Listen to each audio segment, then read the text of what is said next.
వేములవాడ రాజన్న ఆలయంలో జరిగే ఉగాది మరియు శ్రీరామనవమి ఉత్సవంలో వైభవంగా నిర్వహించేందుకు అన్ని ఏర్పాట్లు పూర్తి చేయాలని వేములవాడ ఆర్డీఓ రాజేశ్వర్ అధికారులకు సూచించారు.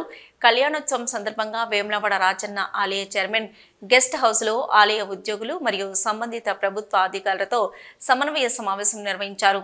ఈ సందర్భంగా ఆర్డీఓ రాజశేఖర్ మాట్లాడుతూ శ్రీరామనవమి రోజున రాజన్న ఆలయంలో శ్రీ సీతారాముల కళ్యాణానికి అధిక సంఖ్యలో భక్తులు వచ్చే అవకాశం ఉన్నందున ఎలాంటి అసౌకర్యం కలగకుండా ఏర్పాట్లు చేయాలని అధికారులకు సూచించారు. ఆలయ ఈవో కె వినోద్ మాట్లాడుతూ రామనవమికి వచ్చు భక్తులకు మంచినీటి సరఫరా మరియు క్యూ లైన్లలో ఏర్పాటు, పారిశుద్ధ్యపు పనులు, తాత్కాలిక మరుగుదొడ్లు, కళ్యాణ వేదిక లాంటి ఏర్పాట్లు చేస్తున్నట్లు తెలిపారు.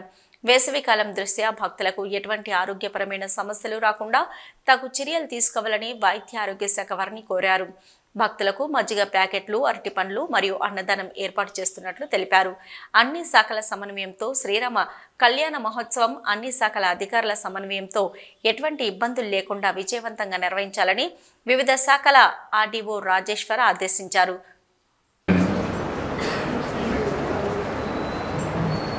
అందరికీ కూడా మార్క్ చేసుకొని పెట్టుకుంటాం. అందులో మా సీనియర్స్ ఈ ఫైర్ డిపార్ట్మెంట్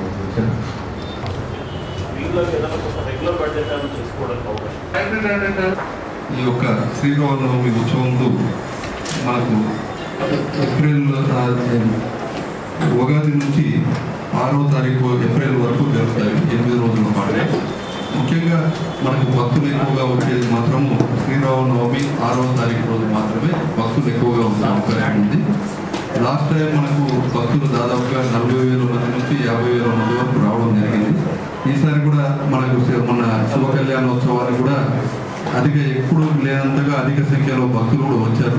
కాబట్టి ఈసారి శ్రీరామనవమి కూడా మనం ఒక 50,000 మంది వరకు భక్తులు హాజరవుతారని చెప్పి మేము అంచనా వేస్తున్నాం.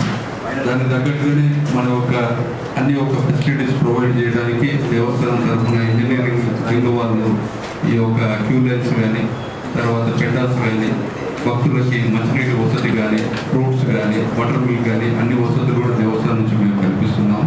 కాబట్టి ఈ యొక్క శ్రీరామనవమి అరేంజ్మెంట్స్ గురించి మన ఆర్డీఓ గారిని మీటింగ్ ప్రారంభించవలసిందిగా మనం లాస్ట్ టైం లాగానే ఎవ్రీ ఇయర్ జరిగినట్లనే మీ డిపార్ట్మెంట్స్లో ఎవరైనా కొత్త ట్రాన్స్ఫర్స్ ఉన్నా ఎవరెవరు ఎలా ఉన్నదనేది డిపార్ట్మెంట్ వైజ్గా చేస్తాం.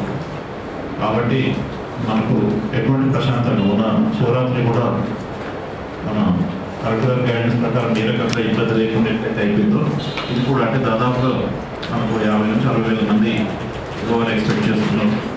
ఎక్స్పెక్ట్ జూన్ కొరకంటే మనకి ఇక్కడ కొంచెం కంజెస్టెడ్ ప్లేస్లో జరుగుతూ ఉంటుంది. మనకి మనకి ఇంకా పూర్తి స్థాయిలో అన్నీ అందుబాటులోకి వచ్చిన తర్వాత కానీ పూర్తి స్థాయి స్థలాల్లో అన్నీ ఇక మనకున్న పాత రోజులు సాంప్రదాయ ప్రకారం మనం ఇక్కడ చేయడం కాబట్టి కొంత అది ఉంటుంది. ఆ రోజు దర్శనం కూడా ఇక్కడ దేవుడి కళ్యాణము, అక్కడ దర్శనము ఇదంతా యాజిస్గా జరుగుతూ ఉంటుంది.